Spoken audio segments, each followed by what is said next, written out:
Эмне үчүн Кудай Таала бизди бул дүйнөгө жаратты? Бул суроонун берүү себептер болду дейт. Аллах Таала бизди бул дүйнөгө жаратты, бизди сыноо үчүн. Адам түбөлүктүүлүккө жаралган.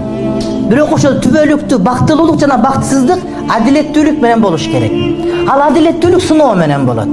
Эгер сага мүмкүнчүлүк берип туруп, сага арам адалдын жолун айтып, акыйкат туура эместин жолун көрсөтүп берип туруп, сага сыноо берип туруп, андан кийин өзүңө туура эмес же туураны тандап алып, тозок бейиш боло турган болсоң, бул акыйкаттык болот.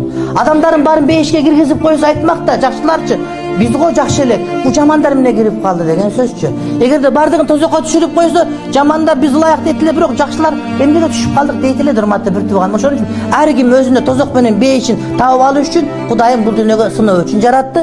Биздин негизги максат жеш үчүн эмес, урматтуу бир тууганым, бактылуу жашап өлүш үчүн жаралдык.